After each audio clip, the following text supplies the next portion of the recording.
আজকে আমরা এই একটা কাট প্রিন্ট করে দেখাবো, যেটা আমাদের প্রিন্ট করতে হবে সেটা এখানে আমরা রেখে দেব। আচ্ছা, এইটার উপরে আমরা রং দেব।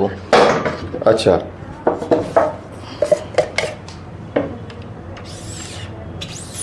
আচ্ছা, এইভাবে রং দিলাম, হ্যাঁ, আর এইভাবে আমরা রংটাকে জাস্ট টেনে দিলাম। আচ্ছা, আমাদের এটা প্রিন্ট হয়ে গেল।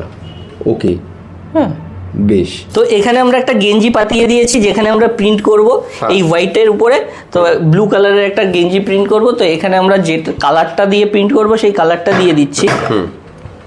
এই ব্লকগুলো সব আমরা নিজেরা কিন্তু বানাতেও শিখে যাব। আচ্ছা, দিয়ে জাস্ট আমরা এখানে টেনে দিলাম। আচ্ছা, ওকে, তো দেখো কত সুন্দর প্রিন্ট হয়ে গেছে, দারুণ। তো আমরা যে ডিটিএফ প্রিন্টিং এর কথা বলেছিলাম, মানে গার্মেন্টস ইন্ডাস্ট্রিতে সব থেকে বেশি এখন যেটা কভার করে সেটা হচ্ছে ডিটিএফ প্রিন্টিং। প্রথমে আমরা কি করছি, টি শার্টটাকে এখানে দিয়ে দিচ্ছি। ওকে, দিয়ে এবার যেটা আমরা প্রিন্ট করব এই শিটটা, সেটাকে আমরা এর উপরে দিয়ে দিলাম।